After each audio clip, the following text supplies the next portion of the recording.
All right, let's just jump right into this, because today we're talking about a story that is just full of incredible highs and some really terrifying lows.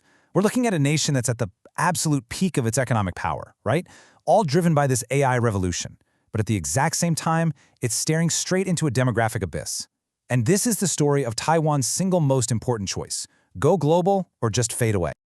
This one sentence just perfectly nails the paradox we're digging into. The best of times and the most difficult of times happening at the exact same moment. I mean, how is that even possible? And more importantly, what on earth does it mean for the future? So here's the game plan for today. First, we're going to unpack this thing called the Golden Cross, this shocking clash between massive wealth and population collapse. Then, we'll get into why going global really is the only answer. Third, we'll reveal the superweapon that makes it all possible. And yeah, you guessed it, it's AI. And finally, we'll lay out the two futures, the two paths that are hanging in the balance. Okay, so what is this Golden Cross? Well, think of it like this. It's two massive, powerful trends that are moving in completely opposite directions.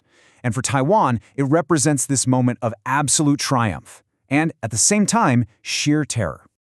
This one slide, right here, it shows the entire crisis in a single, jaw-dropping image. Look at this.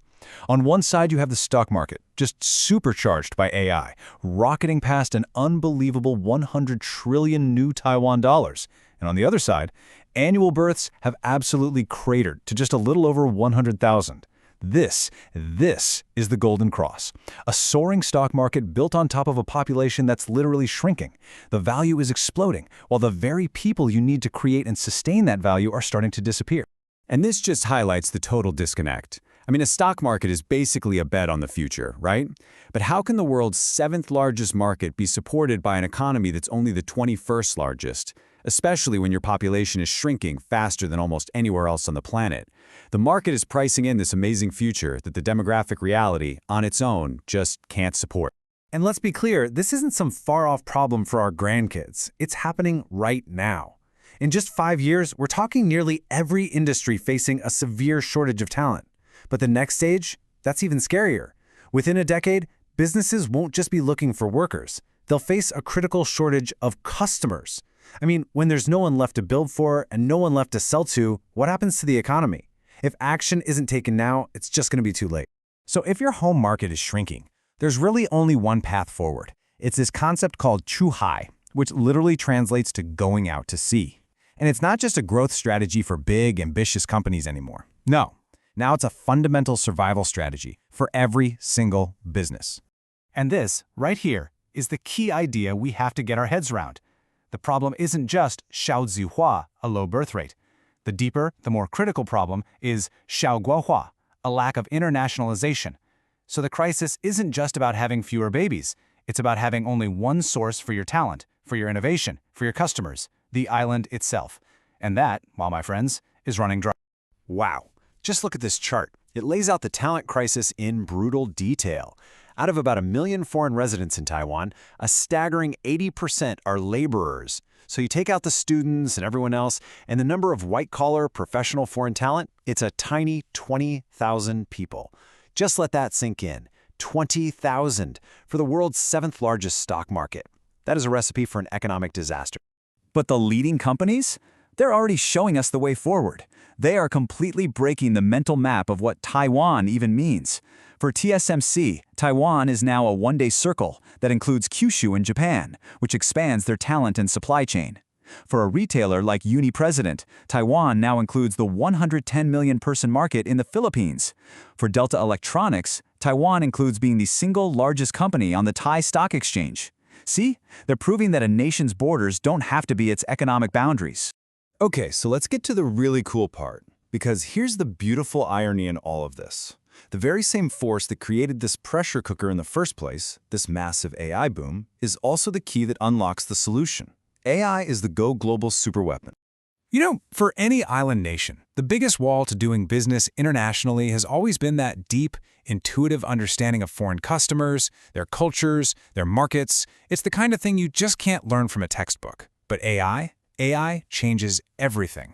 It's like having an instant cultural and market translator, but on a global scale. I mean, just think about what's in this toolkit. You can use AI to do deep market research in Indonesia in seconds. You can localize all your marketing content for Japan flawlessly. You can supercharge your team's productivity so you can compete with way bigger global players. These things used to be these huge, expensive hurdles for small businesses, and now they're just a prompt away.